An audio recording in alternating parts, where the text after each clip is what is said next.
Good evening, everyone. Thank you for taking time out of your Wednesday evening to come visit with the commission and our strategic broadband plan team.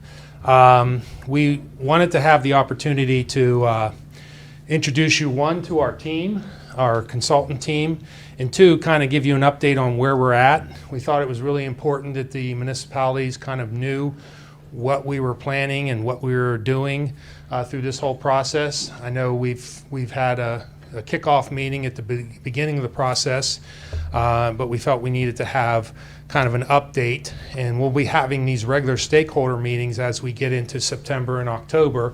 But this is kind of the first of those stakeholder opportunities to really just talk to everybody and kind of let you know what we're planning. So as you're talking to entities that are interested in serving your town, you kind of have an idea of what we're planning. And when I say planning, we're not making decisions. Our team is evaluating the whole county as far as where our current inventory is at and where we're at and where's the best routes to get and connect the whole county.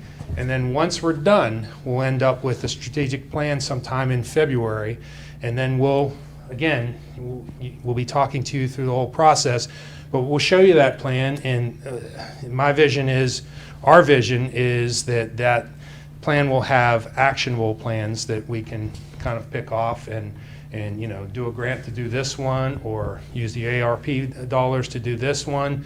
But really, the overall concept is to create the middle mile architecture and bring broadband to your front doors, and then allow you and your municipalities to have ISPs compete to provide the service directly to the house. So again, that's just the thought process as far as how we've been going through this whole exercise. And nothing's written in stone. It's just how we're plodding along. But we really have a very professional team that once you guys get a chance to see them, hear from them, ask them questions, you'll see that Mon County's in a really good place as far as where we're going and how we're very far ahead of the rest of the state, and really having a good strategic plan to connect our whole county. So there's a lot of people that have been working on this, our strategic broadband initiative team. A lot of these people are in the room, a lot of them are connected. We have Eric Carlson from the Morgantown Area Partnership, the director, Russ Rogerson's in the back. Bill Austin, our MMPO director. We have Mike Fortney from Mecca 911, who's been doing yeoman's work really out there in the field, running down right-of-ways and possible areas that we can run fiber across the county that's literally going to save us millions of dollars by using existing right-of-ways and trying to broker those agreements. Again, giving them to our consultant and letting our consultant do the legwork as far as analyzing them and giving us suggestions going forward. I don't want to leave anybody out. Obviously, we have a very, very robust team. We have Mike Paw, our county GIS director, Andrew Gaspray, he's our Mon County planner. He's on the Zoom right now. So Andrew's on the Zoom at the moment. Andrew's on the Zoom. Trying to think, who else am I forgetting? Jeff Welsh. Jeff Welsh, county IT director. So we kind of, when we put this team together, we've kind of went and we grabbed specific expertise all across the county. And so we've kind of covered all of our bases. We got through the RFP process, which took 3 or 4 months, but we really are pretty pleased with our selection. And again, you'll see as we have our consultant talk to you and answer your questions that I think you'll see that our county's in really good hands. And again, there's no dumb questions. You have a question, we'll have an opportunity for you to ask our consultants, ask our team. And again, this is just an opportunity to update, and there's more stakeholder meetings to come. So having said that, Eric, we turn it over to. Yeah. Thank you, Commissioner. Yeah, just real quick, I'm Eric Carlson with Morgantown Area Partnership. I want to thank you all for being here, those that are in person and those that are here on the Zoom. Before you right here, we have the screen share, and we'll have our partners from IceMiller Whiteboard and their associated groups do the presentation. We're just here and very happy to be part of this with the Morgantown Area Partnership, because bringing a group of leaders like this together in a room like this is exactly what we were made for, to have a partnership that can bring in things that will be transformational for the community. And we truly believe that a broadband project like this will be transformational for the Morgantown area. That's Mon County, it's Granville, it's Star City, it's Westover, it's unincorporated areas of the county, and we're ecstatic to be a part of it. I was just introduced. More importantly, Morgantown. Don't want to Yes, leave out thank you, thank you. Mon County is Morgantown. Yeah, Morgantown yes. is Mon County. Details, details. Well, and it's when one of the things that really excites me about this is just introducing myself to Mayor Lewis for the first time. That I've been here in this role now since last November, but I've been seeing, when I see people, I see them on screens. This is maybe the second or third time I've been in a room with you, Mayor Celine. This is the first time I've gotten to meet Superintendent Campbell. To be able to have this as a way to bring people together and become a part of the community. Myself personally, I've only been here a little over a year, but for the Morgantown Area Partnership in its infancy as well, to really do something that's going to be meaningful for the community is something that we're built for and excited to be a part of. So with that, I will turn it over to Lindsay Miller from IceMiller Whiteboard, and she'll explain she's not the Miller in IceMiller, but she's one of the Millers that are a part of our team. So take it away, Lindsay. Thank you, Eric. And just confirming, you'll be advancing the slides, yes? Yes, I will. Perfect. Well, as Eric said, I am Lindsay Miller with IceMiller, and he beat me to my typical disclaimer, which is I just have a common last name. But you will see momentarily, we have 3 Millers on the IceMiller Whiteboard team. None of us are related, and none of us are related to the Miller and IceMiller. We also have several Chris's. We have multiple names all over the place, really. So apologies in advance for any confusion that causes. But it is a pleasure to meet those of you this evening that we have not yet had a chance to interface with. Hopefully we will be meeting you all in person here in the next few months. But appreciate the opportunity to speak with you all and to answer any questions that you may have. Okay, next slide. So if you are not familiar with us, that is totally fine. IceMiller Whiteboard is a subsidiary of the law firm IceMiller LLP. IceMiller, the law firm, is based in Indianapolis and has offices in Chicago, DuPage County, Illinois, Columbus, Ohio, Indianapolis, of course, Philly, DC, and New York. IceMiller Whiteboard is predominantly based in our Columbus, Ohio office, which is where our broadband team is also based. Our team includes both lawyers by training. I practice law and I also do broadband consulting, as well as an economic development director and other folks to help really bring this project from start to finish with as much diverse experience and knowledge as we can. Collectively, we have been working within this field for over 100 years. I myself have been in broadband for about 15. 5 of those have been with IceMiller, but my previous work included a stint at the Federal Communications Commission under former Chairman Julius Janikowski. I also led a broadband-focused nonprofit organization for several years and served as policy counsel for a national nonprofit organization as well. So I've really worked on the public sector, nonprofit, governmental side of this, as well as the private sector, and try to bring that experience to this project along with our other team members. As you can see here, we work to strategically incorporate fiber and, where necessary, fiber solutions into community planning, really with a focus and slant on economic development. We always say out the gate with any community with which we work, if revenue generation is the intent of this network and the intent alone, it is a lot less likely to be successful than if it is taken with a long-term view of the community development and economic development of the governmental entity or region of which we're doing the assessment. And to that end, we have really worked across urban, rural, metropolitan, suburban, Appalachian communities. I myself currently work across 8 different states, so we see a lot of different topographies, we see a lot of different population densities, and the unique challenges that come with each of those. Jessica, I'm actually going to steal one of your phrases because I like it a lot, but to us, each community really is like a snowflake. Everybody is different, and we do our very, very best to make sure that everyone gets as personalized of an assessment as possible and not just a copy and paste of broadband generally and why we need connectivity. Next slide. So as I mentioned, it's kind of the find the Millers and find the Chris's of our team. But here is the IceMiller whiteboard team assigned to this project. I do serve as the lead. We have him here as collaborator. We thought that sounded a little odd, maybe like co-lead or something. Is fellow partner Chris Miller, based out of the Columbus, Ohio office. But we are supported by Greg Dunn, who is a longtime broadband and telecommunications attorney. Chris McGill, whom I've already referenced, is our economic development director. And then Matt and Kip Wallers are both municipal finance attorneys. So when we look at how these networks are going to be funded or financed, we look at not only federal, state, local opportunities in terms of maybe grant and or loan funds, depending on what the community wants to do, but we also look at more traditional municipal finance tools as there's more and more of a push to use those tools for these types of networks.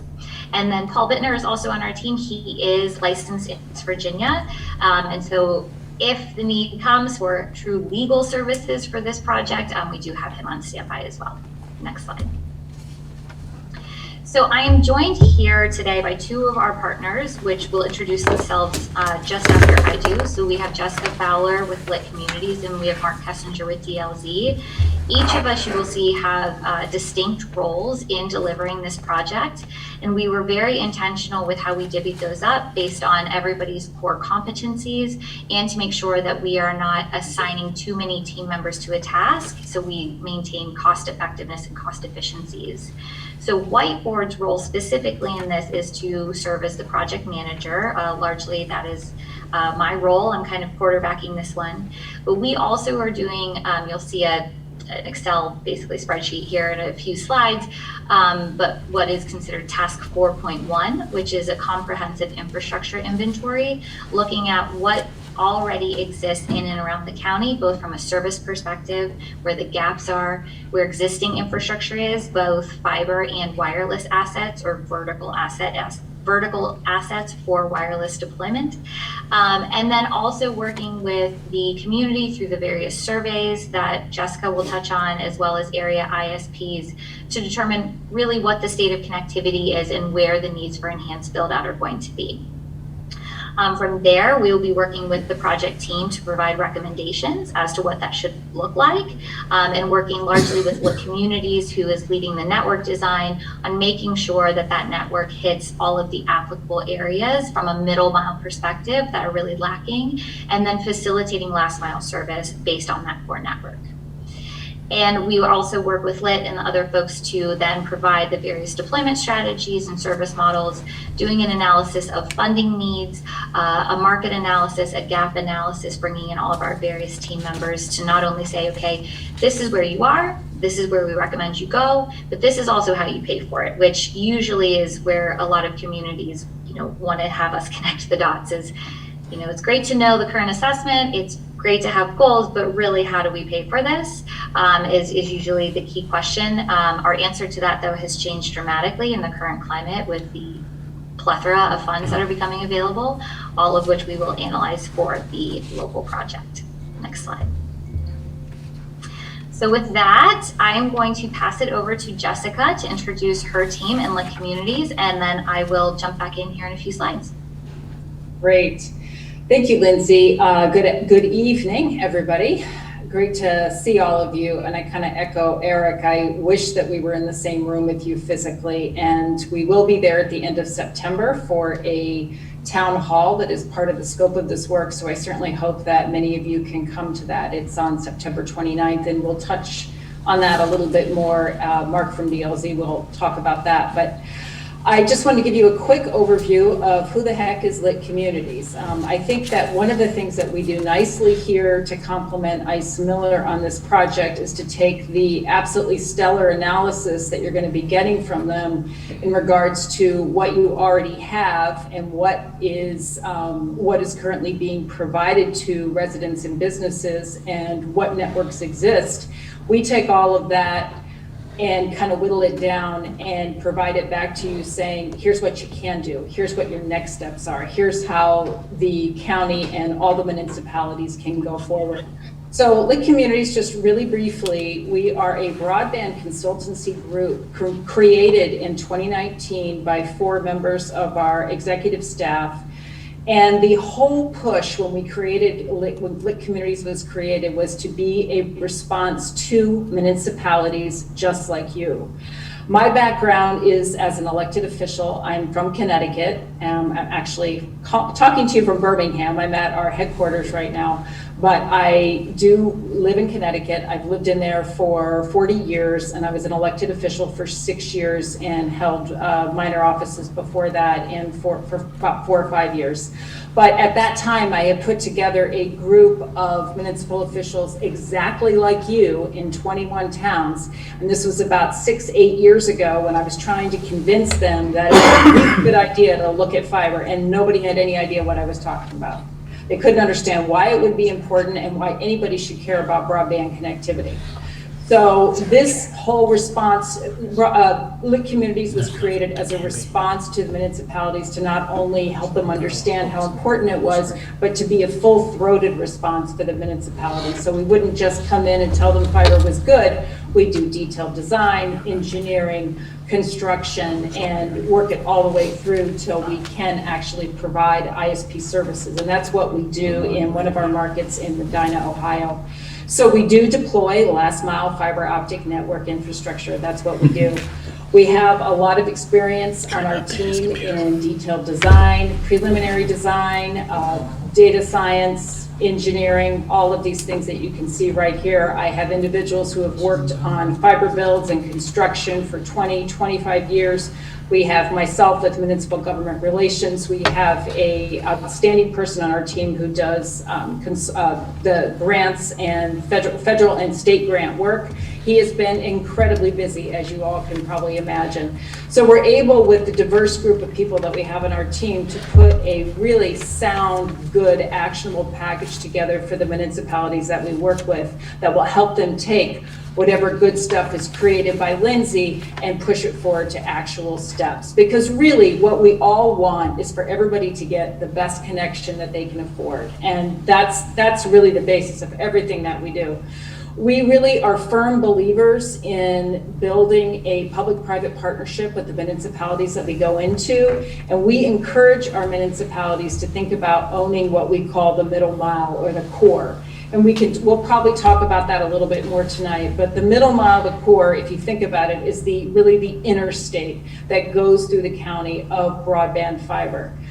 The last mile would be all those little exits and roads that go off that interstate. So we are a firm believer that there's a place in municipal builds for municipalities to own that middle mile network and to be able to experience a revenue stream from that. So we're working with communities in Medina, Ohio, as I mentioned, in York, Pennsylvania, in Oldham County, Kentucky, and in Brownsville, Texas, and a lot of other smaller projects that we've been engaged with.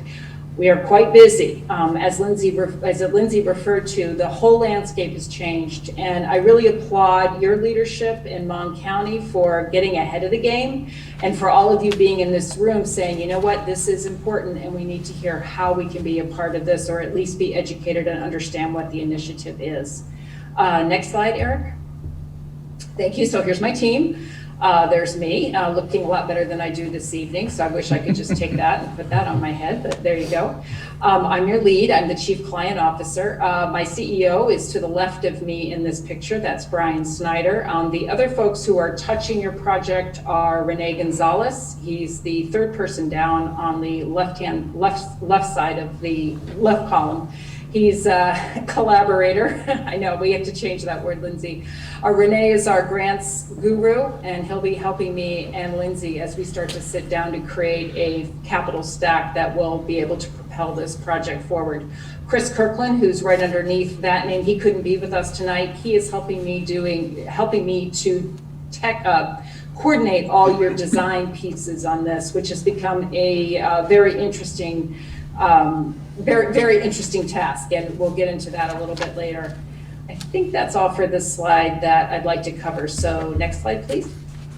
Great, so this just talks a lot already about some of the things that I've touched on. We do broadband consulting for not just municipalities, but we also do it for school districts. Last year, I had probably 3 or 4, maybe 5 conversations with supervisors or superintendents and teachers and principals all across the country. We saw schools, the students got hit super hard. So that's when we really saw the need to bring in a wireless solution into a lot of the work that we were providing the community. So we were able to do that we're in Jackson, Mississippi. That's one of the municipalities that's working with their school district to make wireless, to enhance the existing wireless to make it available for the kids.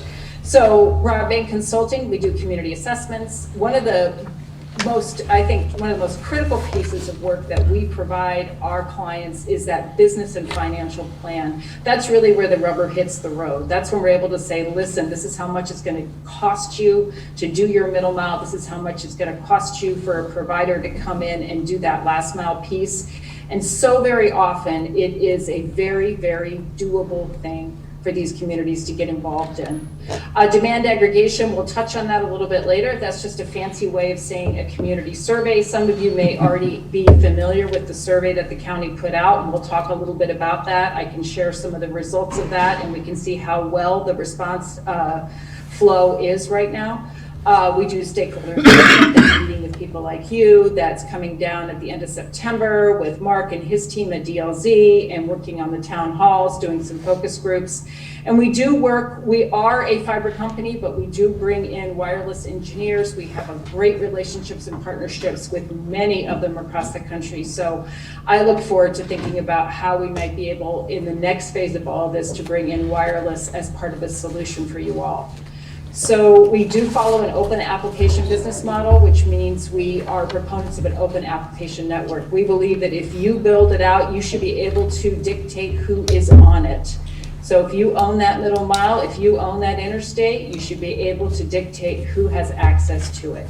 So that's essentially our approach, and I think it's a good time to toss it over to my good friend Mark at DLZ, and he can talk about DLZ for a second. Good evening, everyone. Good talking with you. Mark Kessinger, Vice President of DLZ, and we're a full-service architecture, engineering, and construction management firm. We've been around for about 100 years, and we've been working in West Virginia for over 50 years. We have about 700 employees in 26 offices in the surrounding area. We've got quite a few registered professional engineers in West Virginia and licensed surveyors in West Virginia. In fact, we have a long history working there at the Huntington District Corps of Engineers down in the southern part of the state. And then also we also have a recent contract with the Pittsburgh District Corps of Engineers, which covers Mon County. You know, the Corps is broken up by watershed, so it goes past state boundaries. So I'm up there quite a bit, actually. I'm a project manager for other work that we're doing for the FBI Center there in Clarksburg. I've been working there for about 3 years, so I'm over there quite frequently. Next slide, please. Just to introduce some of the folks that have worked on the project. Matt Roberts, he's a licensed drone pilot, and Matt helps with any aerial photography that would be required for the project, help develop mapping and so forth. Tiffany Gibson, she's heading up our public engagement. Tiffany was instrumental in helping build the survey that's gone out. She'll be very involved in the stakeholder and town hall meetings as well. as I mentioned, I'm vice president here at DLZ. I was born and raised in West Virginia, attended West Virginia University. I've got a cute story to tell real quick. We were sharing as we began to meet each other here on the team. I mentioned that that President Gee signed my diploma back when he was at WVU the first time around. So what's funny is Lindsay was at Ohio State when President Gee signed her diploma, and Jessica was at Colorado when President Gee was out there and signed her diploma. So we have 3 President Gee fans right here in the meeting. So Vicki Weldeman is also a vice president. She heads up our transportation and infrastructure group. She's making sure that we'll do everything the right way as we move forward with any infrastructure developments. Chuck Fawcett, he's GIS, CAD. He's a professional engineer, but he's also ADA certified designer. So he'll be instrumental down the road as the project moves out. Corey Van Luchen, he's a structural engineer.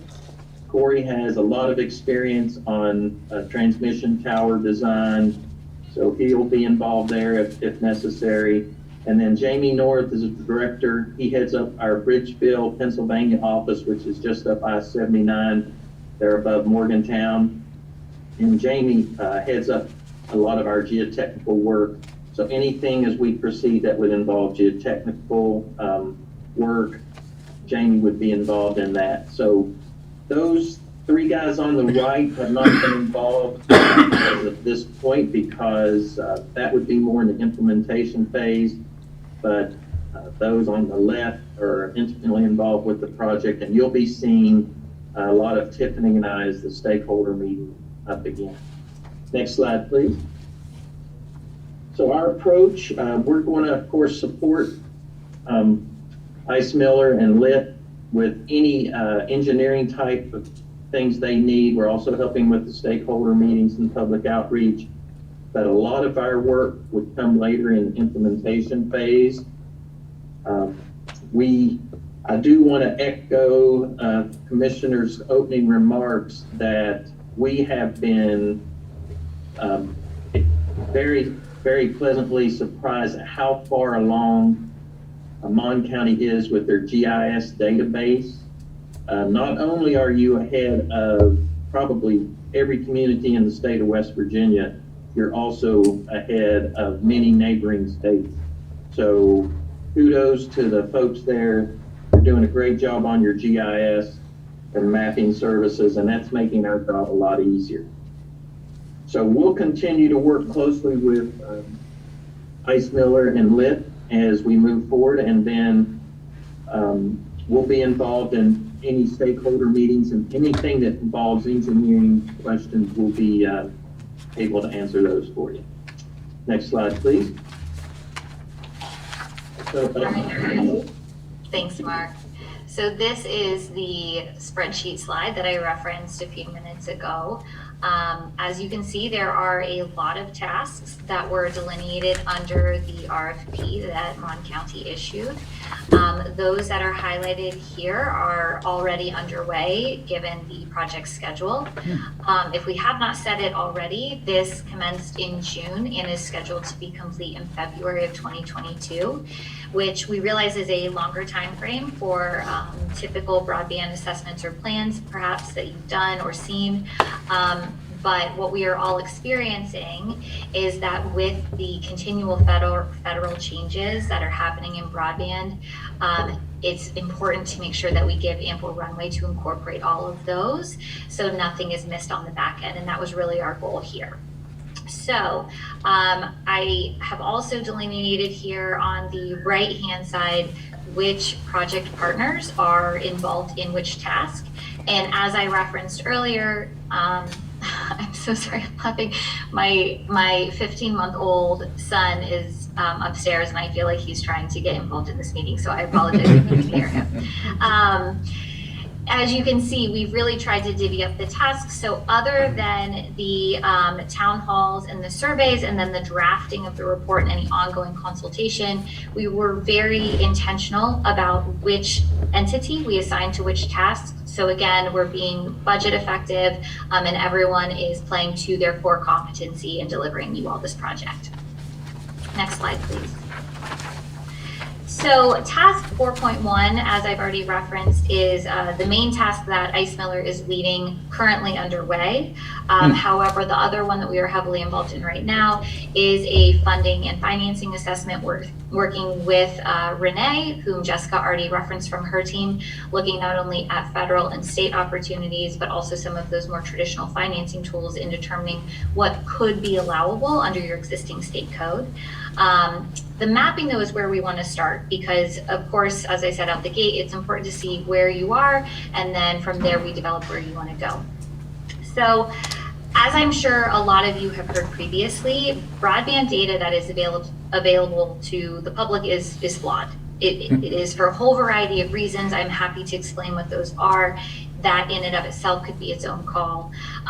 So what we try to do is layer as much of that data as we can to depict as much of a true picture as possible, knowing that some of the data is flawed.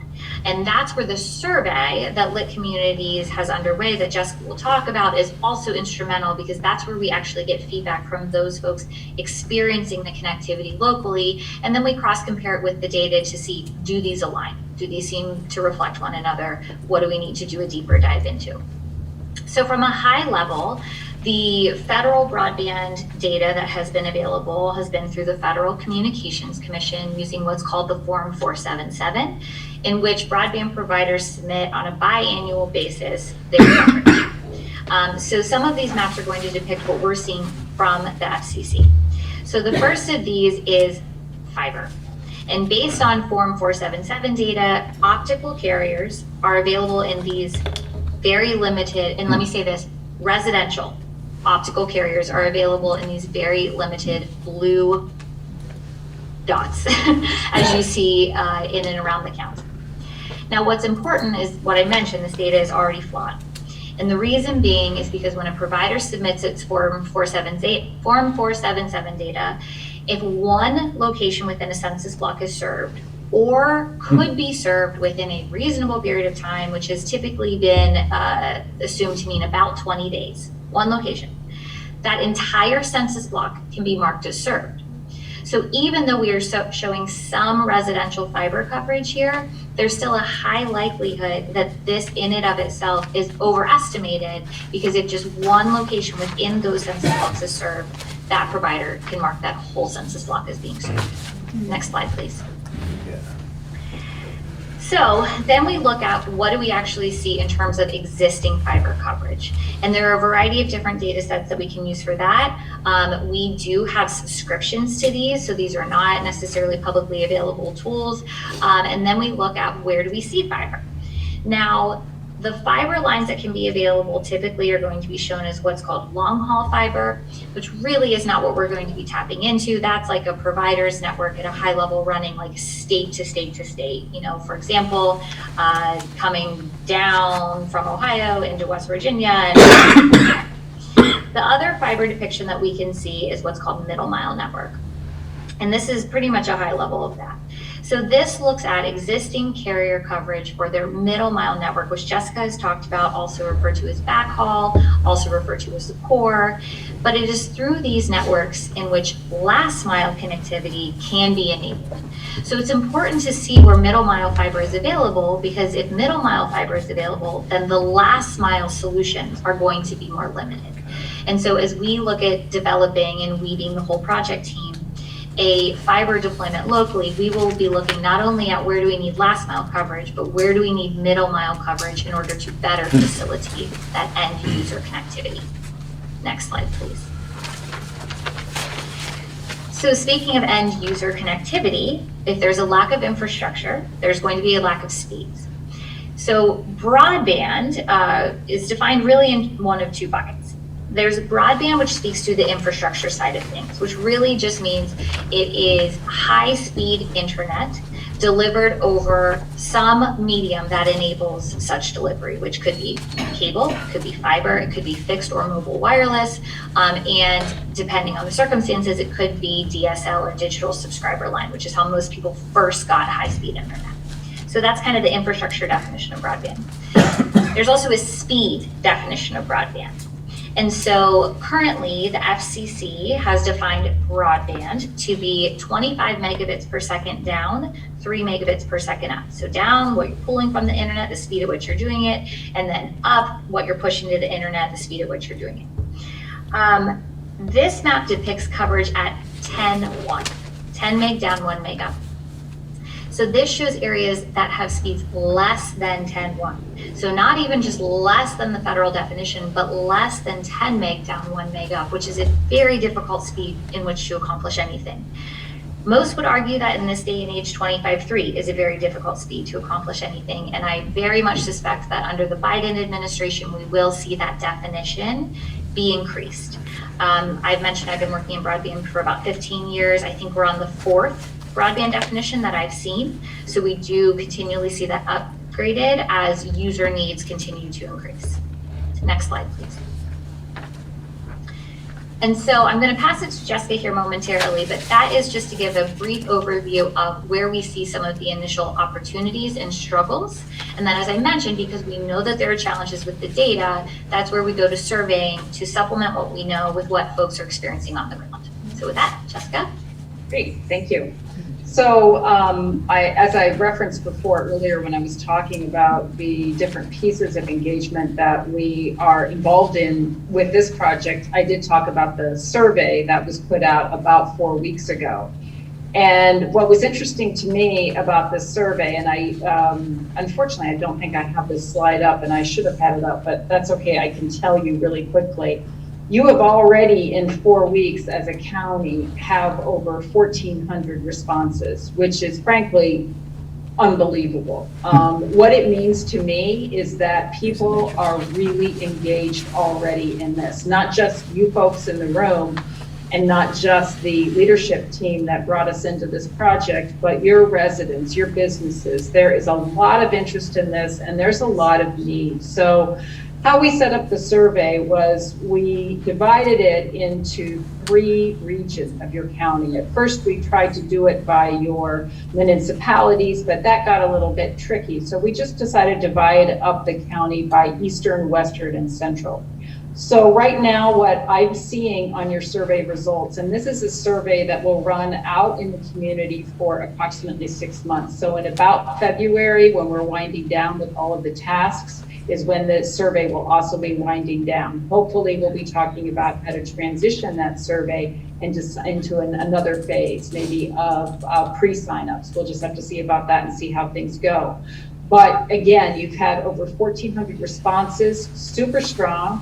Congratulations. Please talk about this survey afterwards, and we'll make, and I believe Sean Sikora will be, if he hasn't already, be sending you all a link. Hopefully you can put the link on your your municipal websites or any other websites that you have in your municipality that would help promote this. But right now, what we're seeing in the survey is, at least for the western part of Mon County, you can see that out of the 1,400 folks that I was talking about as having responded, we have a total number of 580 from Mon County Eastern, and that is a positive rate. Now, you can see the positive down there in that first box, it's at 86%.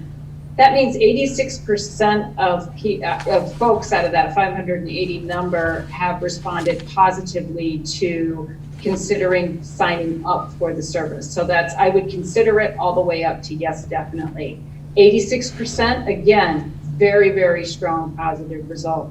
One of the things that we're seeing across the board, it's not just in Mon County Eastern, but Central and Western, is a preference for the 500 megabits package. That's at 51%. I think it's at 50% in the other regions, but that's actually, as we do these surveys across the country, that's typically what we see. 1,000 is something that, or 1 gigabit is something that a lot of folks will grow into. But the 500 symmetrical package is something that a lot of people feel really comfortable with, especially those who understand what download and upload speeds mean. Next slide, please.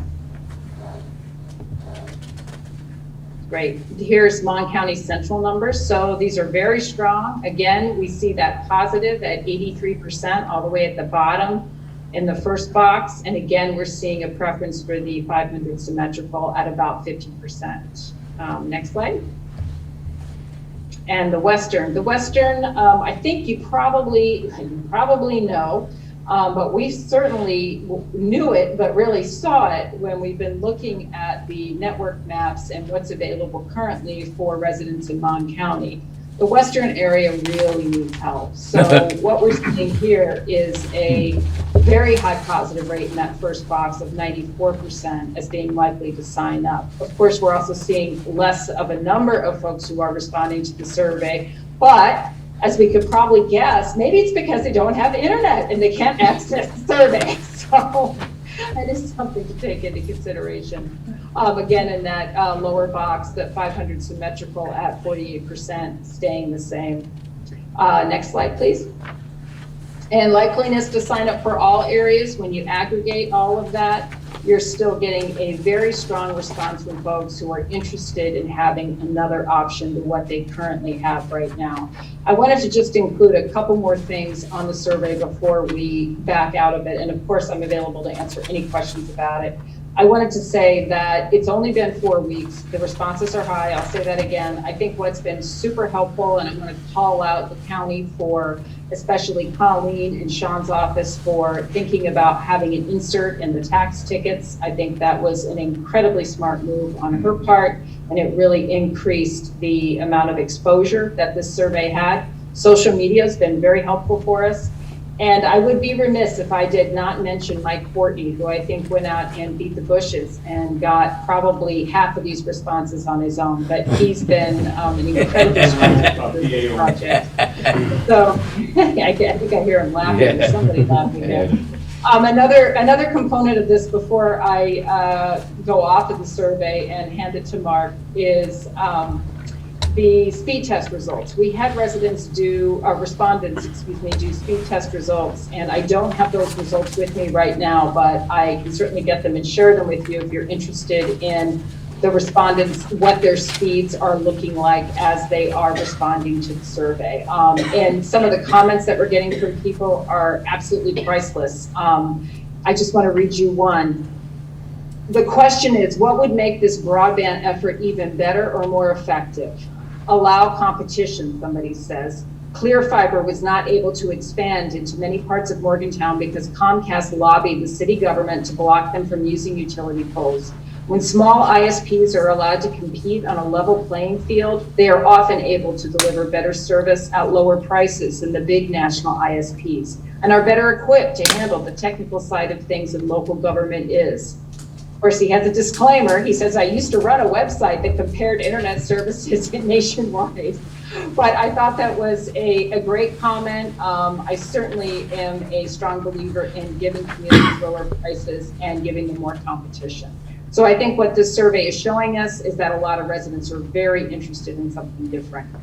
So I will shut up for now and allow Mark to take it away.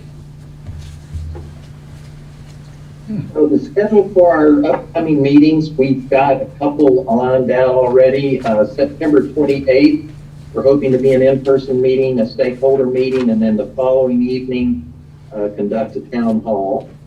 And then we also want to have more stakeholder meetings in October and January, and then follow up with a second town hall in January as well. So those 2 dates, you can go ahead and mark those on your calendar.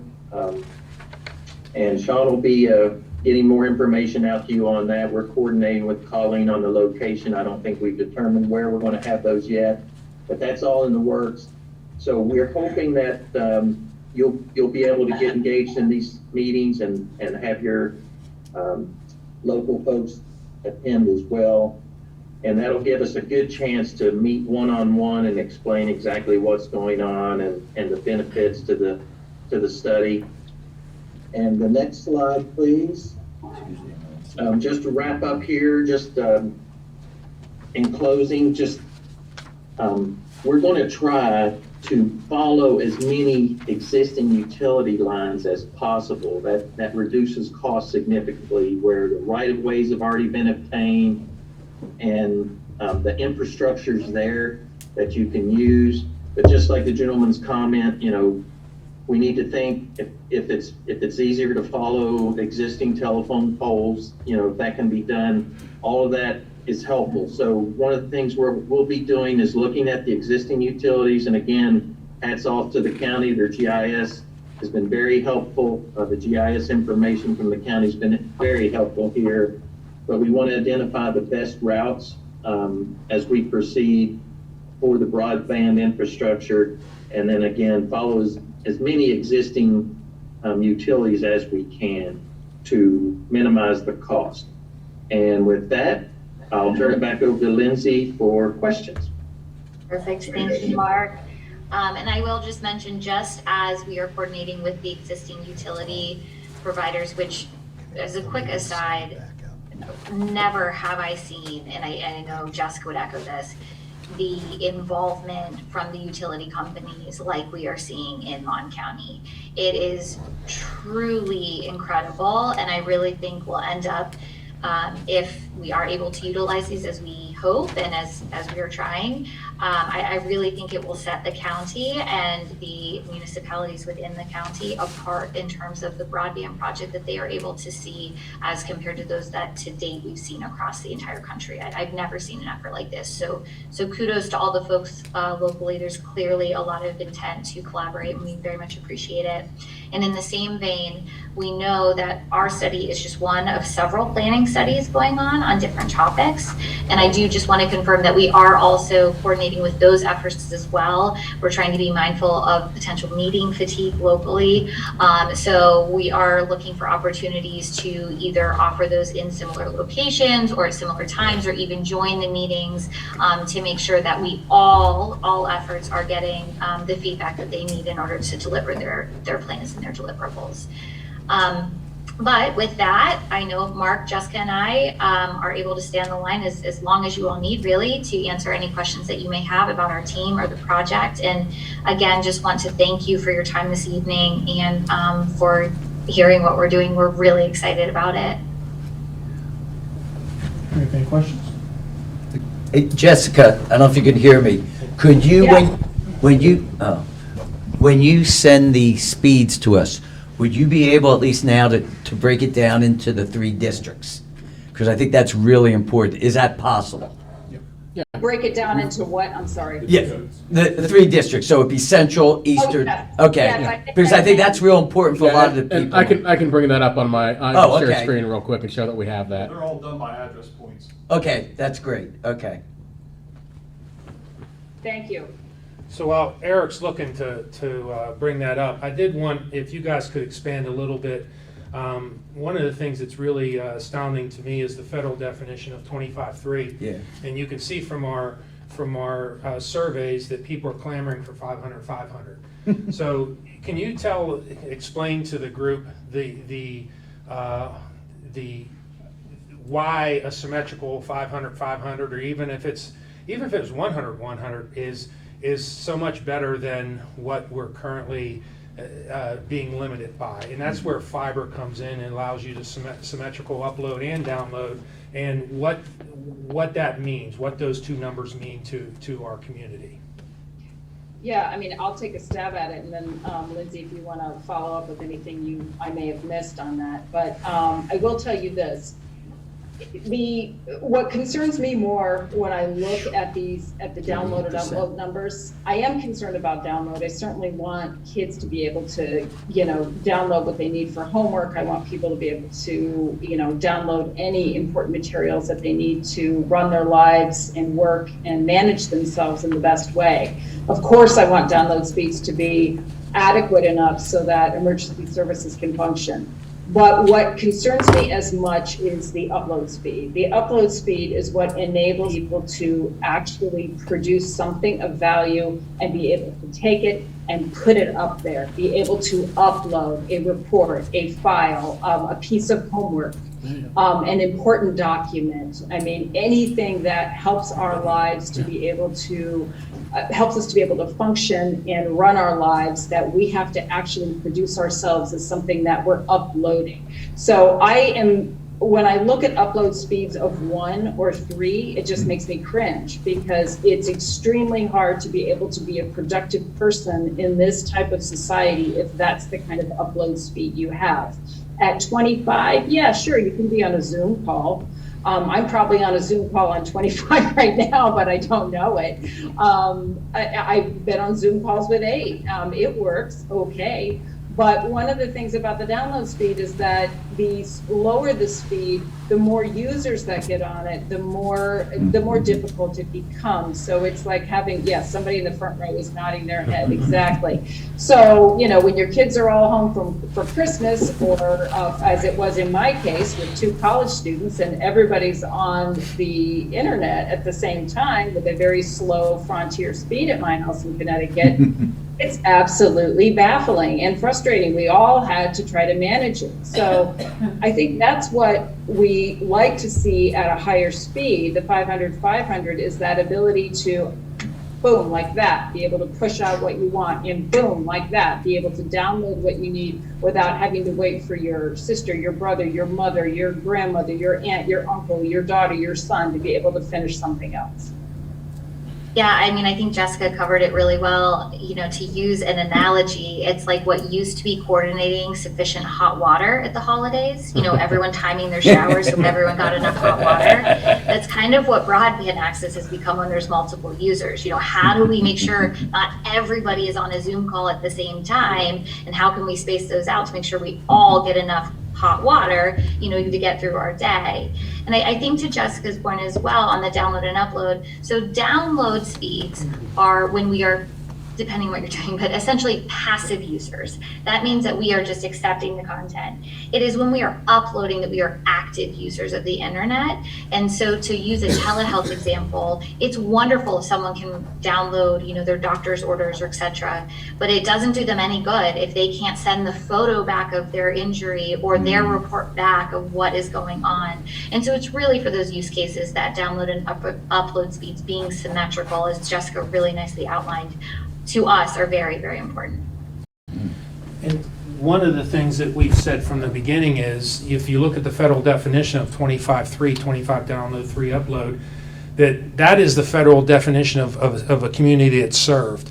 And we have our western end where you can see from, you know, any of these maps that they're completely unserved. But then you see the eastern end, and just as frustrating for our community members in the eastern end is they're being told they're served because they've got 25.3, but again, that's based off those census maps, and it's really not adequate, especially during COVID when you have a family that has to work from home, a mother and a father that both have to work, the kids have to get online for school.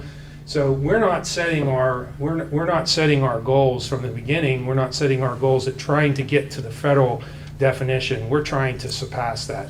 And that's why the whole thought process of bringing the core network to the doorstep of these communities, and that's why we wanted them to be involved in this conversation, is so that you'd understand that, you know, if we bring a gig up and a gig down to your doorstep, and then let ISPs compete to provide that last mile, everybody's going to be providing the same service. So what's that do to the cost? It drives the cost down. What's that do to the level of service? And I'm not talking about the speed. I'm talking about when you call and you need them to come and connect you up, you know, that increases the level of service that you'll get. So those are the type of things that we're looking at from across the whole county to get that middle mile, that open access network out to the whole county, so then each of the municipalities can take it from there. We work together as far as how we do that.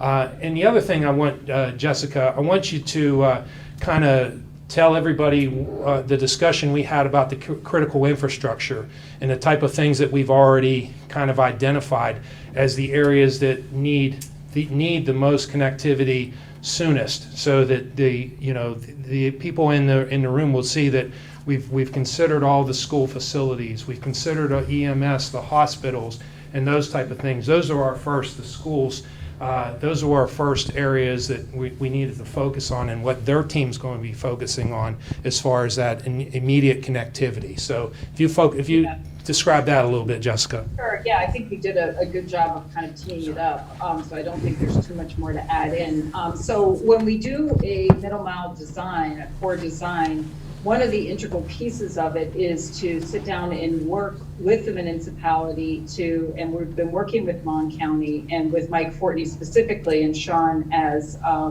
somebody we check in with from time to time on it, but we create a list of what we call anchor institutions. So these are the important institutions to make sure they have this middle mile connectivity. So that's all your municipal offices, your emergency services, your hospital, healthcare, your schools, your libraries, and maybe some key businesses. I don't have the list in front of me, but that's sort of the buckets that we look at right now to make sure that when we're designing that middle mile, we're running that middle mile through those anchor institutions, and we're making sure to create a middle mile that's redundant and resilient, so that if the power goes out one way, if there's a power outage on one piece of the line that's coming through on that middle mile connectivity, there's still going to be an ability to have a connection through another line that's coming in. That's kind of my clunky non-engineer way of saying it, but I think you do get the point. So it's very exciting to sit down with the county or with any municipality and work on anchor institutions, because it starts to become a reality. It starts to become, hey, we can actually create a network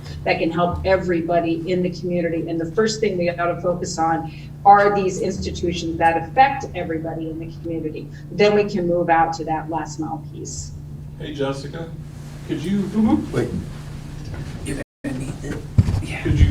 could you go into explaining to whether it's the municipalities or the Board of Education or who, within the fiber, they have their own network that they can tie all of their buildings together, so they can take that part offline to make it more secure internally. And then as well, like from the municipalities like in Granville, I know down in town, I've been down there trying to flash radios and cruisers and had no cell service, and I'm looking at cell towers everywhere. So they could take the fiber, tie the buildings together, put up a microwave a mesh network that could talk to your MDTs and your cruisers, that can talk to however smart you want to make any one of your vehicles. And it's the internet, but it's running in the background as a dark net. And that's what fiber can do. Yeah, a lot of people don't know that wireless and a lot of networks actually completely rely on fiber in order to be effective. So if we want to look at wireless solutions or other network solutions, and I think to Mike's point, this fiber network will only help it. It'll actually make it possible. If I can add to that answer as well. So when you look at building out a fiber network, it's typically housed in some sort of conduit. It's either buried or it's strung aerially, just generally speaking. But the individual fibers themselves, there can be a whole plethora of providers within that same conduit or within subducts of that conduit. But the large providers historically do not want to share that infrastructure. They want their own dedicated fiber, which leads to a lot of enhanced construction costs, which leads to enhanced end user service costs, and really prevents other providers from entering those markets. So through our analysis, we're looking at to the dark fiber and lit fiber. I heard a reference at the very end. There can be multiple entities within that conduit. So there can be dedicated fiber, whether it's dark or lit, basically just meaning electronics or shooting signals down it, specifically dedicated to municipal and county or other specific uses, right alongside, several providers' usage. And that's really where we see the cost effectiveness and the enhanced efficiencies. But to the question, absolutely, there can be uses specific to the needs locally, whether those be fiber, backhaul, or wireless solutions, or what have you, because to Jessica's point, at some point, they're all going to need to go back to within fiber. the big sandbox. Any questions? I have. Come on up, Jenny. Yeah. We have to have the mic so that way they can hear you. Jenny Celine, Mayor of Morgantown. Yeah. She's gonna take her gum out of her mouth before she comes up.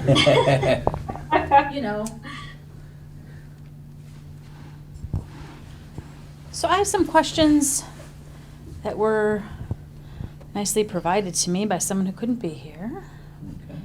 And so I'm just pulling them up. And some of them you may have answered. And so I'm from both a city interest and a community development, business development. So making sure that our larger businesses have service, making sure that our smaller businesses have service, and then making sure that there's access to households that are of limited means, so that we have sort of full coverage and everyone can be included.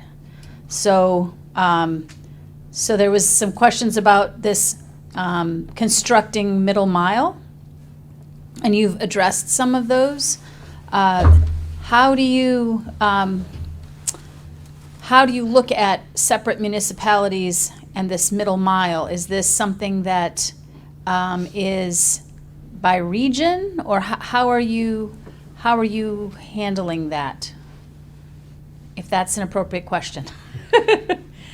So from a design point, I can tell you that we're not separating out a middle, well, I don't know, I can't really say that because we haven't constructed it Well, you yet, have but- regions. You have I'm three. sorry, can You you have say it three again? regions. Oh, that's just for the speed testing in the survey. Oh, okay. That's not for construction or design. No. The No, region. The regions. No, I'm sorry, I probably didn't make that clear, my apologies. That's just for the survey, just to kind of try to divide up the results. In terms of design, we don't typically design it by municipality. We're looking at the most efficient and effective route, especially when we may have the opportunity to use right-of-ways and easements that, don't know a city or municipal boundary. They're just going to be everywhere. So If you we're can gonna be make some- looking to try to create the most effective middle mile we can. Sometimes, well, most of the time when we create these middle miles, we're creating rings. So we'll be able to, maybe in all of Mon County, there may be 6 or 8 rings. I don't know because we haven't designed it yet, but I'm just guessing because it's a community of this size. And we certainly would try to be strategic about putting a municipality in one of these rings, or at least most of the municipality. But I really can't say too much. I wish I could say more about the design, but for very wonderful reasons, we've been slowed down on the design, which is great. Good. Then is the middle mile open access, or is the system open access, or how do we do it so that we can both finance it and have access? I think high level, and then Sean may have something he'd like to add on to this, but I can say that high level, ARPA dollars that are coming and many of the broadband infrastructure dollars that are going to be available to communities are going to be able to be used for construction, for detailed design, engineering, community assessments, and construction, I did say that, for middle mile. So there is quite a bit of money that will be available to you to help, or to the county, to help it make this a reality. There was another part of your question, but I think That it being open access. Oh, yes, thank you. Yes, I would assume it would be, because that would be what would best serve the county if they were going to be the owners of the middle mile, which it would be to make this open access so that the county would have control and be able to open it up to whomever it would like to have on their interstate, if you will. Okay. And then here's a Sorry, can I stop you just for a Oh, second? please. And see if Sean, Yes. and see if Sean just wanted to add anything to that. No, that's been the philosophy from the beginning is, again, it's all in the design and the alternatives that at the end of this plan that you present to us. But the philosophy has been all along that we would create a middle mile open access architecture so that then the municipalities or the entities could take it from there. Yeah. And then they wanted to know where specifically new build-outs were planned, and I don't believe we're to that point, but you We're can tell not, me. not at all, which is a good thing. I think if I were sitting here telling you exactly where it should all be built, you should be looking at me and saying, leave. Well, Not enough homework's been done. to answer a little bit of Jenny's question, Mayor Celine's question, I apologize. But, we don't know where, they're going to give us that plan, but as she implied, we've had significant traction in determining existing right-of-ways. I gotta stop finding right-of-ways is what they're saying. So- Another big blast of So when right-of-ways you're- today. What is it now? I gotta quit finding right-of-ways. So when you're talking about where's the best place to go dig up and lay a line, Give an example. somewhere that's already Example. dug up Yeah. and cannot be used for anything else. So Yes. we're utilizing those and, trying as much as possible to utilize those right-of-ways throughout the county. And we've had significant success so far with conversations. Due to non-disclosure reasons, we can't say who those are, but we're giving that information over to them, and then during the plan, and as the legal part of this works out those right-of-way agreements, then we'll be able to say, okay, we know we can go here, we know we can go here, and that's how they're going to do the design. And are we going to be doing mountain biking routes along the same routes? Could be. Sounds like we should be. I know, that's always my argument, is that all the right-of-ways should be used for multiple purposes. It's a Let's good see. point. Yes, we can talk about that at a later date, but yes, that would be a good point. What data is being used to determine where these build-outs are going? So what data, besides the right-of-ways, for instance, and where they're available, what data are you using to determine where the build-outs are going? So Population or where businesses are, what data is being used to determine where the build-outs are going? I think that there's a couple things that we're using. Obviously, we hope to be using these right-of-ways and easements to assist us, which we've just been talking about. But all the GIS data that we've been able to get from the county has been extremely helpful to us in terms of understanding everything that, just to understand the lay of the land that's in the county. So that's one data bucket that we use. The other will be the right-of-ways and easements. We also have been working with with Andrew, who's on this call, and he'll be very, very helpful, and Bill, as we look through their planning lens on the best way to try to coordinate our efforts with everything that they're doing as well. So they have a couple different projects that I'm sure you all are aware of, and we're working very hard to try to coordinate and complement any kind of bill with what they have in mind as well. But it is a couple of different buckets that we pull on when we're doing this design. And then also the anchor institutions. Yes, that's It's a exactly huge what I was just going to spreadsheet. add, with a lens towards making sure that local anchor institutions are. Yes. Just like, for example, on the spreadsheet, it'll say Granville, Hey, Jessica, if you can just tell them how we built that spreadsheet, so like you've got Granville, or like Morgantown, then you've got motor pool, public works. I've literally I Google a town and I try to find every piece of, town hall, so you're where you guys have your meetings, the motor pool, every piece of that. I literally just try to find everything I can. And so Morgantown has all these little subdivisions, and then the schools, and then, so like with Board of Education, it's not just the schools, it's all of the infrastructure that makes the schools. Because the whole point is to try to ring the Board of Education, Granville, Westover, Morgantown. So in the background, you got all these little rings, and then you got all these big rings running around, and that's what they keep talking about. If something happens, this gets cut, it backs up and it goes this way. If So you that's have- cut, you it have backs up and it goes that redundancy way. built in. Right. Yeah, and one other item, Mayor, is, please, Ron.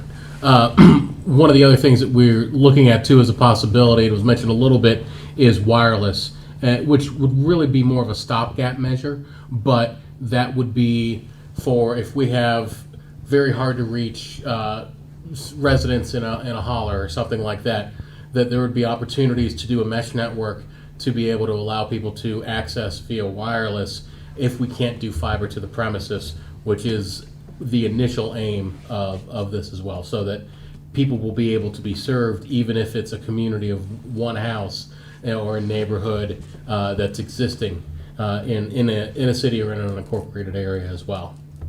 We use our towers that like we have as the county. We have a tower we have a tower at Harmony Grove, which is off of River Road up where the water tanks are, and then we're rebuilding the tower out at Daybrook. So we can shoot the microwave from Harmony to Catherine's and then come down the tower and run fiber out through the hollows, but we're running the signal 17 miles over microwave just to get out there so then we can come in behind and lay fiber. Get your fiber in. Okay. And then Sorry. the last question is, what precautions are being used to make sure that you don't overbuild? And then I would add, or underbuild. How do you right size this type of thing?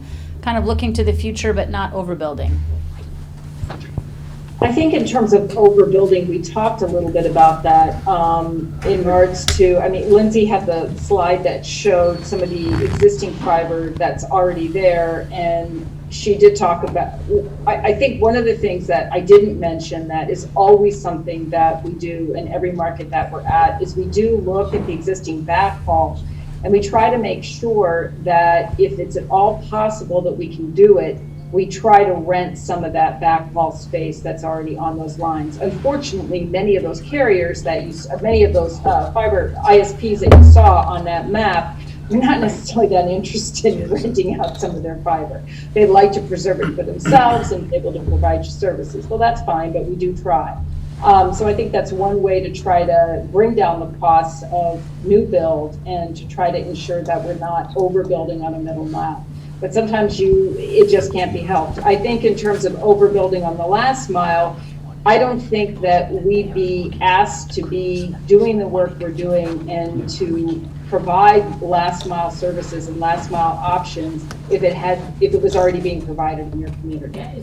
So I think that's a very kind of cryptic way of me saying, if we need to overbuild to give you the services and the competition that you need at services and speeds that you guys frankly deserve, then we will do it.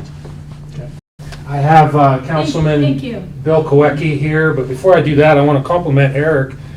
He's only been here a couple years, but he's already said holler in proper dialect. I spent a decade in Kentucky before. I expect Lindsay and Jessica and Mark, I expect to be hearing that from you guys by the time this is all over. So, anyhow. Hey, I'm from Mingo County. We got lots of hollers. Doesn't take long, does it? That's all you got down there. No, we'll get it. We just got over our fear of saying Monongalia County, so Well, saying the county or Mon County, but we'll add holler to the Well, at list. least, Tom My still has trouble CEO with I that. know. So's our governor. So, very good. Well, first of all, thank you. I appreciate what you're doing, and I actually look forward to this initiative.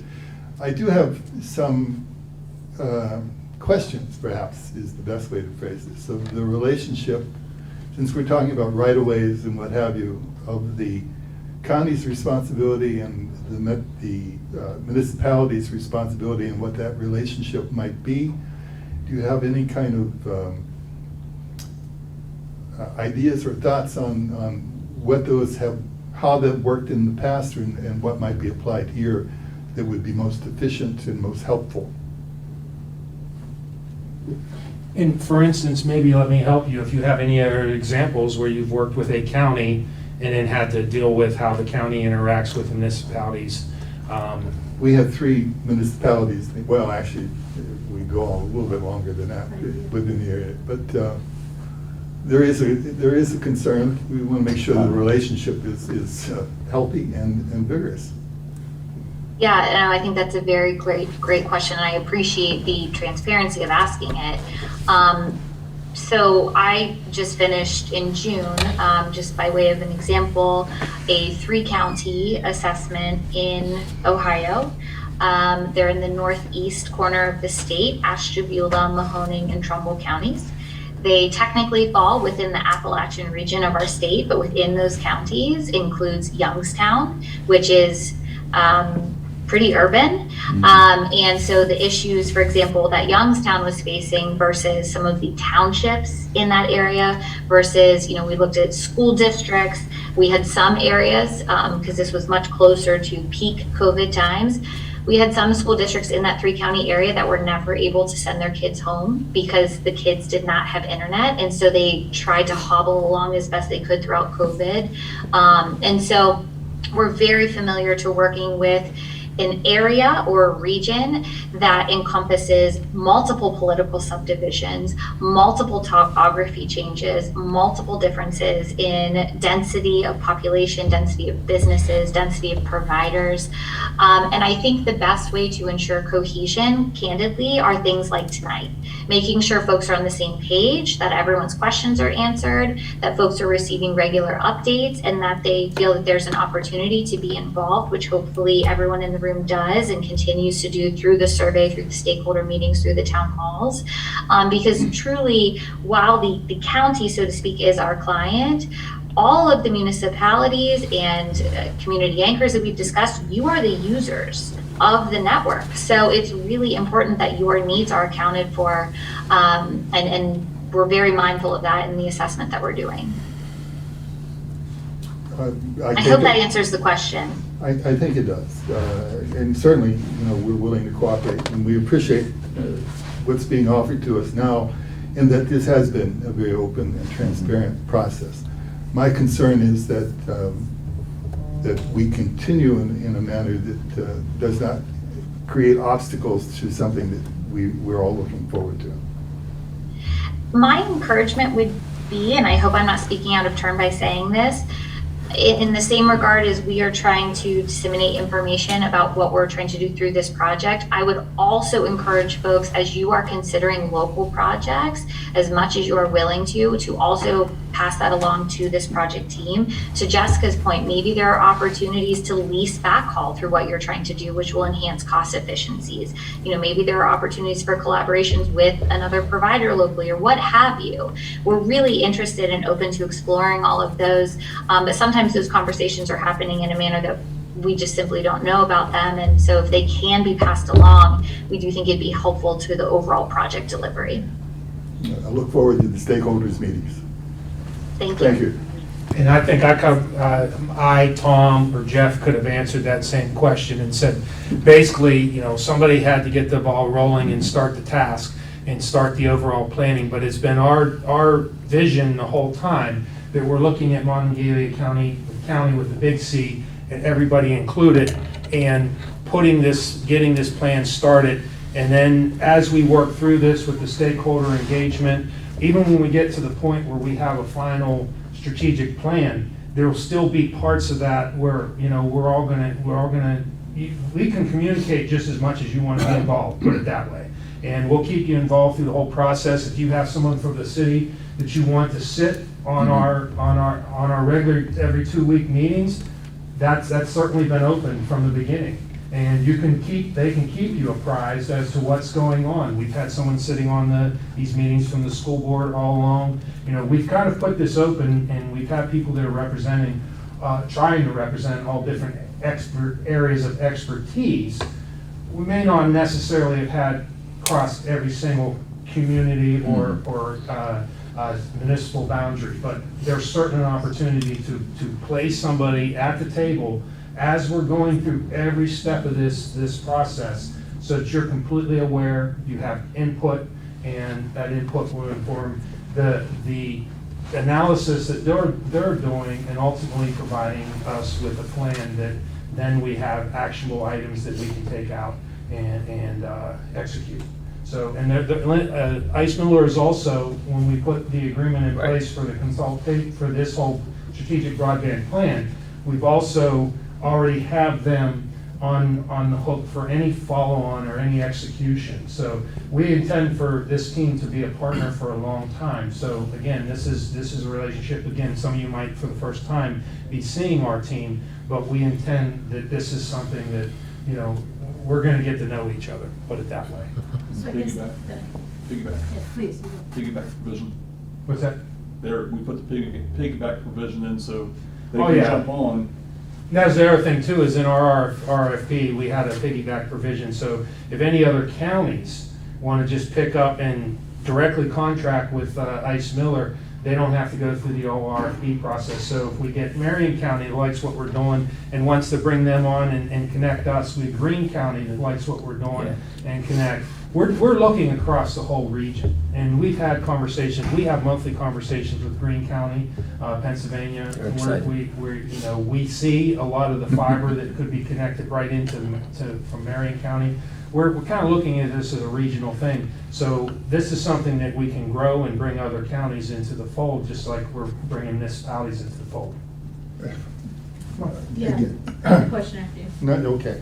Maybe it'll be the same question. No, it's not that, again, Mayor, it's not that I have any reservations about this project. It's just that past experience has been with our right-of-ways, that we've been put into very uncomfortable circumstances where things have been dictated to us that have not been in the best interest of the city. I suspect that we're not the only ones in that case. So the consideration, the idea of the conversation back and forth is best expressed now before we get in a situation where someone paints us into a corner again. And that's not, again, meaning to say in any way that we're trying, that I'm not a proponent of this particular project and want to see it move forward as well as possibly can be done. But then again, as the county is looking out for the county, the city needs to look out for the city, or the cities need to look out for the cities.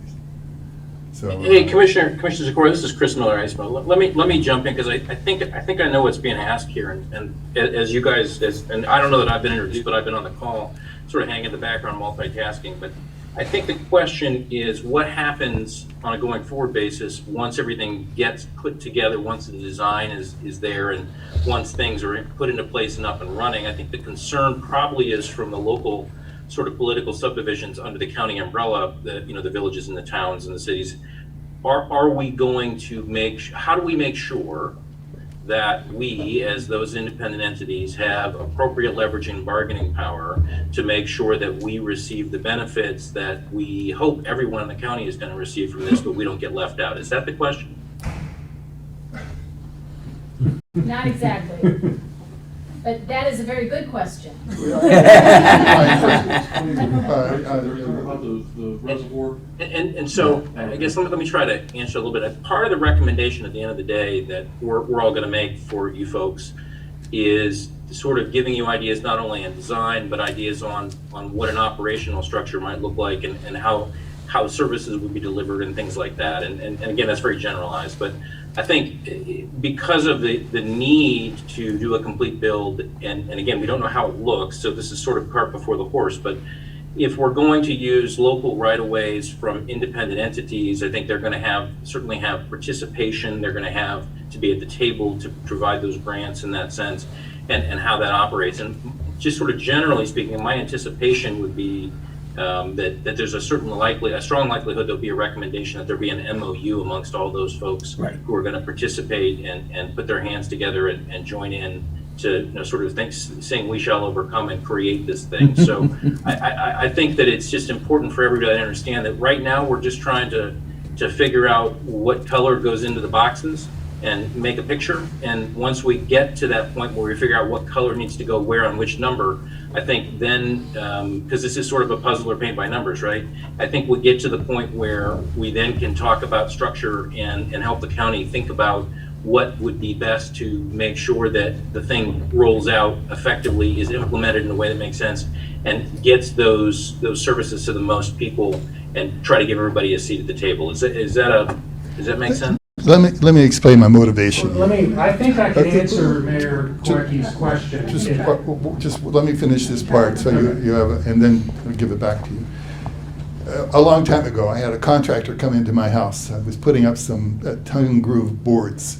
Now you can do that a number of ways, and one of the ways is to drive the nail in through the tongue so you don't see it. And I walked away thinking, oh, well, he knows what to do. I came back in and found nail holes all through all these things throughout the house, only because I didn't say that up front. So my point here is I would rather say something up front to make sure that it's paid attention to than later come back and try to correct a problem that was not addressed. Okay, now, let me add to that. And again, from the beginning, we've talked about, what our county, and I talk about county with a big C, with talking about all the entities involved. And this may ease your concerns, because in some of the areas, to maintain this architecture going forward, we may need to turn to like a nonprofit, like the partnership, and turn that over to the partnership and have the partnership run it. So we're not necessarily, when we talk about providing the architecture, we're talking about once we get started, but nothing's off the table as far as what it looks like managing that going forward. So to ease your concerns that it's always going to be a certain entity telling the city what to do, you're sovereign, you have those rights. But if you're part of a different entity that you each have equal, just like our MMPO or anything like that, then that could ease some of the concerns. But those things, we haven't got that deep into the detail. First, they give us the plan, and then they're going to give us a few financial models as far as how it could work. And then that's what we got to do, is we got to figure out, okay, so how are we going to manage this going forward? So does that make his question, now you understand his question a little better, Chris, now? Yeah, I do. So apparently I asked a question that hadn't been asked yet, but I did. But that sums the elephant in the room, and I wanted to make sure we talked about that. But no, that makes sense. And Commissioner, I think your answer, is a good one. I think that I'm hopeful that gets us to a point where we're sort of, you guys are less concerned about the nail holes, but I certainly understand the concern.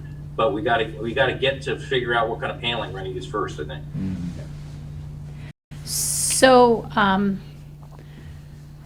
So my version of the same or similar question is one, for instance, that we have had several different private providers who come through, and each one comes through and they want to lay their own fiber, and they want to go through right-of-ways, they want to go in front of people's houses, they want to cross roadways, and so they are up and down our manhole covers, they're cutting into the asphalt, they're leaving chunks of dirt along people's, in front of their house, next to, they're leaving equipment around, I don't know, all different things happen different times. And so we try as a municipality to do some sort of licensing or other kinds of agreements, and then some of them kind of live up to that and some of them don't, and then the state kind of tries to make sure that we're kind of open to everything, so they kind of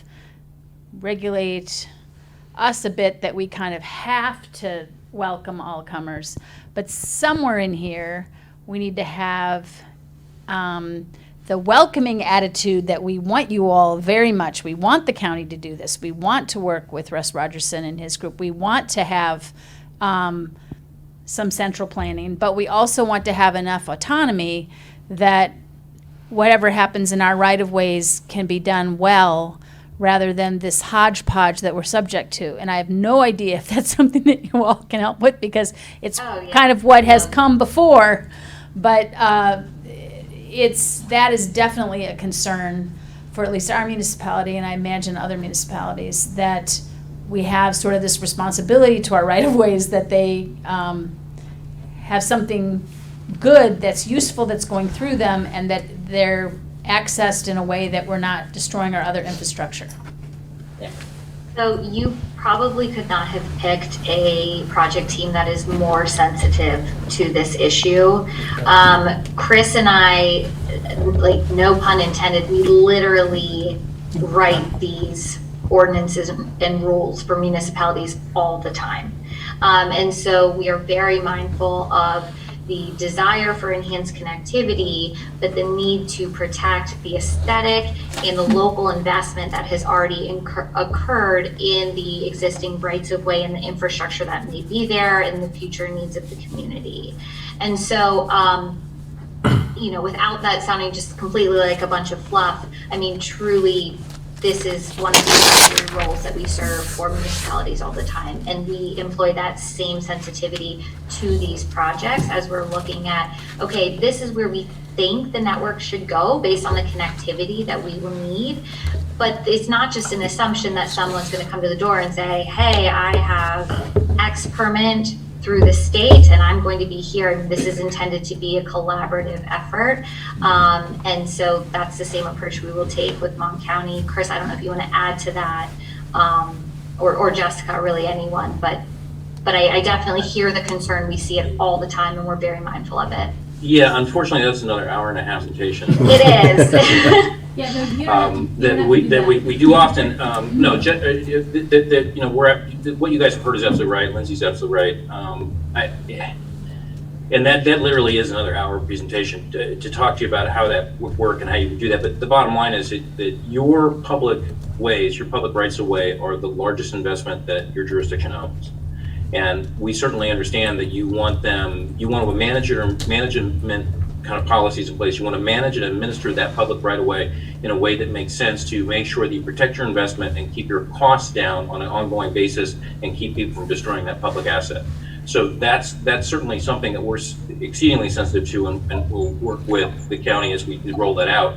Independently for each of your jurisdictions, we're happy to have that conversation, but trust me, there are those in the audience tonight that don't want to be bored to death for another hour, so won't go into it. But there are ways to do that, and I think a comprehensive right-of-way management and administration process for your independent jurisdictions would make sense and help keep you out of that trouble, whether it's with this project or any other one. And I'm more concerned about the private providers than I am concerned about the county, certainly, because those are the folks that we often, you know, have occurrences and experiences with when they work, you know, in our client jurisdictions that we represent, where there are significant problems. And I think, to Lindsay's point, about depending on the day, 25 to 50% of what I do on any given day is putting out those fires and dealing with those private providers in local jurisdictions. Thank you. Can I say something? Please. Yes. That's her. This is Herman Reed. I'm the mayor of the town of Star City. Can everybody hear me? Yes, we can. Yes, ma'am. Yep. Hey, I appreciate this long meeting because I'm in New Jersey helping my son box up his 3-story house to move him. So I appreciate the break. And I appreciate Steve Blinko being there, Star City. And I appreciate all three of you commissioners for this endeavor.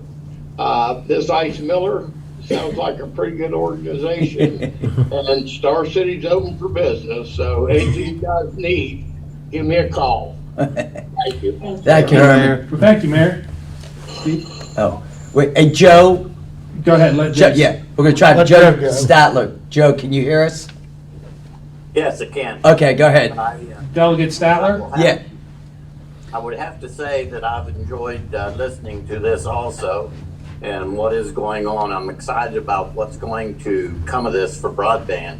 But also, since all the powers to be in the county are at that meeting tonight on your dime, the county commissioners, I want to make sure they're all invited to come out to that redistricting committee meeting tomorrow evening at Milan Park. It's likewise, it's going to be very much a change in the county. So I would like everybody to come out and get their input into what's going to happen there. And I certainly appreciate everything that's been said on here tonight.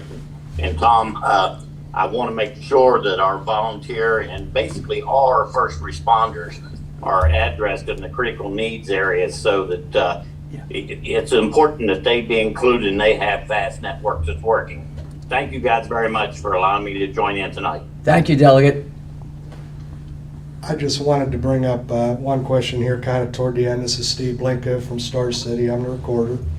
If all were to go according to plan, and I know that we're just in a preliminary here, when would the target date be for the 500? Are we talking 1, 3, 5, 10? what communities that are similar in size, how long did it take to get this up and running in their regions? Because people just kind of like to know a timeline. So that's the only question I have. Thanks for keeping us here and answering all our questions. I think that's probably a me question, so I think that's a great question, because that's really what you should be asking. Okay, this is all great, and this is all good, but how long is it going to take till I get the service or somebody else in my community does? And I think I can say it depends, but I don't like to say that. I think you all understand enough all the different nuances by now, after we spent 90 minutes talking about this, to understand that there's a lot of things that can bring down the cost and the schedule that it takes to build out a network like this.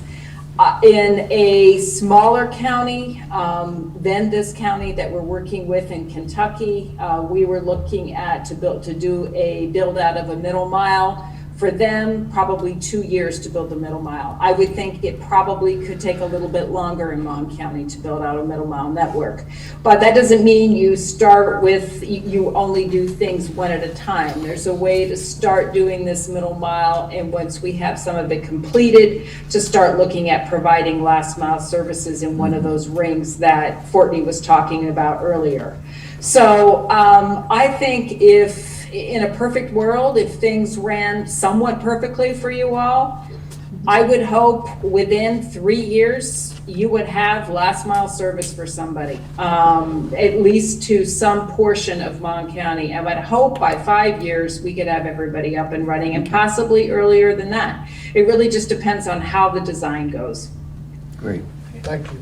And you're right, Jessica, it depends, is probably the best answer. And Yeah, I hate to say it, but it does. You can let the lawyer say it. and I hope that everybody in this room can speak, will tell you the same thing, is challenge us to do it quicker, and you know, just like everything else in regards to this project, we will exceed your expectations. But the immediate deadline, or kind of a circle deadline, is in February, where we actually have the result, our final comprehensive plan.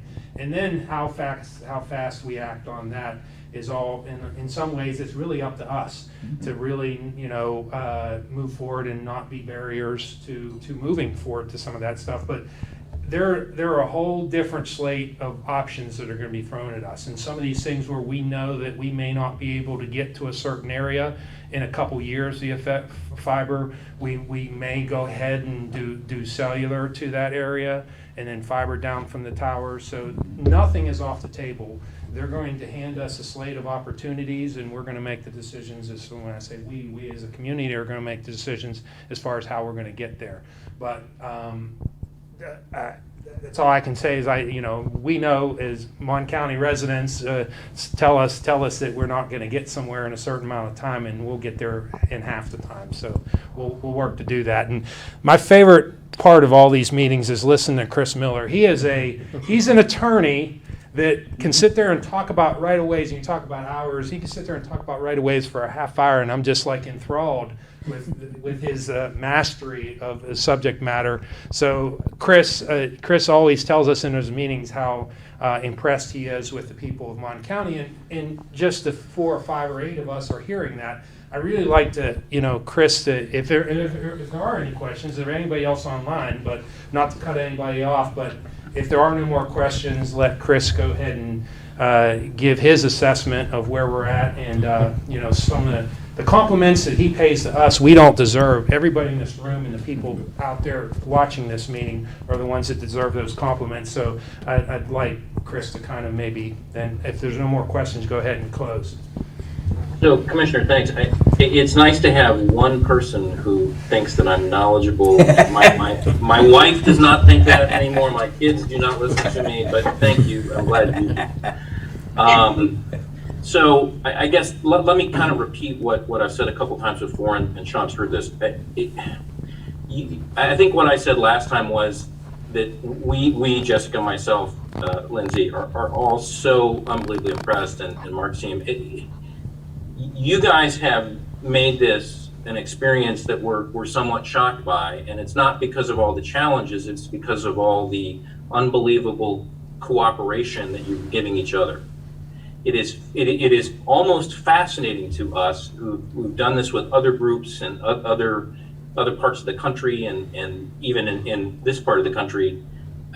I think I said last week, your mothers and your fathers raised you right, because you guys seem to just have an unbelievable concern and care for each other and the community and the benefits of everybody sharing together to make it a better place to live. And honestly, that is not just sort of platitudes that I'm throwing out because I'm a paid consultant, right? I mean, we are just unbelievably impressed. You guys have. I mean, well, first of all, Fortney keeps doing things that we're not sure. I don't know what else he does in his job, but he is doing so much stuff that it's unbelievable. And he turns over these rocks, and we find these opportunities that normally we would spend 6 months to a year begging people to give us. And apparently, and I don't know what the story is, I don't know if he's having pie and ice cream with people or what's going on over there, but he tells us he's got these opportunities, and it's shocking, but it's great. And so the fact that your community, the utilities in your community, the other service providers, and not just the public ones, but the private ones, have all offered up their information, their services, and in some cases, their property to allow the county to do this. And it's stunning, and it's unbelievably surprising, but at the same time, it is really amazingly great. And I don't know what else to say other than, and Jessica said this before, I think earlier tonight, we just couldn't be happier working with your extended team, and everybody we've come across, the first comment is, how can I help? Yeah. And that's unusual, right? And so kudos to the county and its residents, and certainly the leadership for taking this on. But, you know, I think that our team certainly got together when this started and said, well, this is going to be another challenge. You know, we're going to get there, but we're going to help these good folks do this. And it's been a pleasure, not because it normally isn't. It's just, it's a pleasure when people say, oh, here's an opportunity, and here's something you guys need. And so you guys are helping us put the puzzle together faster than we ever imagined. Now, I'll back up. It doesn't mean we're going to get the service out any faster than what Jessica did. But that being said, really honestly, your whole populace, the whole citizenry, this is the kind of stuff that I learned in my high school civics class was supposed to happen, and I haven't seen it happen very much in the last 35 years. So congratulations, and it, you know, I think all of us are thinking if we ever leave where we live now, you know, Mon County may not be a bad place to be. Definitely. I just want to add that I think you all, very briefly, I just want to add that I think you all have an opportunity to show the rest of West Virginia something special. I think you have the opportunity to show them a network that is done cooperatively, collaboratively, and in cooperation with these different companies that are coming forward and wanting to be involved in the betterment of your area. This is an exciting time. It's the Wild West of broadband is what I call it. I mean, you've got so many people that are aligned now. The stars in the heavens are sort of aligning, if you will. So I give huge kudos to your leadership in Mon County for seeing this, and for all of you for being in the room and wanting to know more, because I think you're at the beginning of something real good. And I think if you're even able to do half of what we've talked about, you're going to get a lot of attention. Yeah, I'll actually one up Jessica's statement slightly. I think really you all could not just only be a model for other counties in West Virginia, but really be looked at nationally, candidly, for the collaboration that we're seeing. Yes.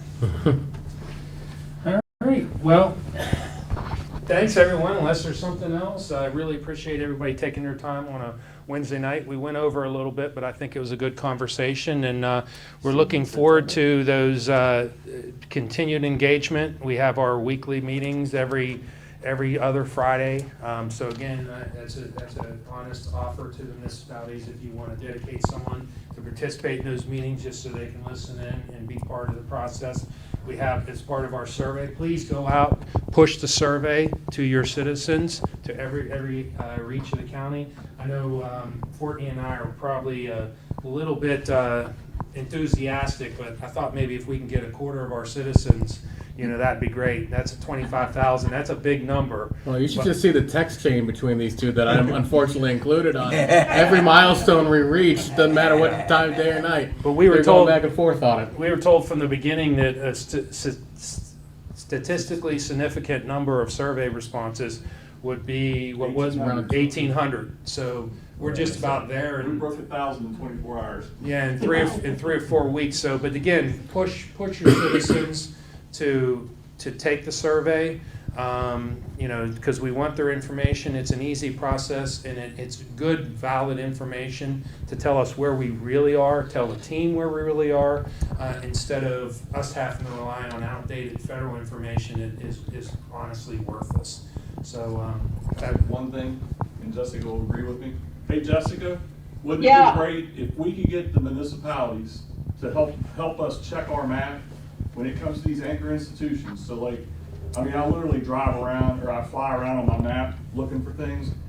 If the municipalities could each municipality give your anchors, your infrastructure, and then rack and stack an importance of this needs connected. I may say City Hall, and you may say, I need Public Works connected. We have connectivity. So if you can rack and stack and list your anchor institutions, that's gonna check our math, because we don't know what your problems are, what you need. Well, Is that again, good, Jessica? having somebody at the table that's at our regular meetings, again, you're welcome to participate, and then, sidebars can check all those things. Yes, that, I would love to get all that. Data is what I love, so give me that data, I would love it. So would it be possible to have the data that you have so far so that we can check Yeah, we it can and send it add out. to it? Yeah, I can cut it apart by Because municipality. that would kind of cue us to Right. what you What have. exactly you want. And Right. it would give us something to build off. And not reinventing the wheel. Yeah. Way Yeah. more efficient. Yeah. and- Okay. And friendly, sort of like an ask. Sure. and we can respond. It's a good idea. Okay. Well, again, I want to be sensitive to everybody's time. You need to get home to your families, and everybody out there watching on our YouTube channel and through the Zoom meeting. I really appreciate everybody's time, and stay tuned. More exciting things to come. See you in Thanks, everyone. September. We appreciate it. Thank you you. all. We appreciate your See you in time. September.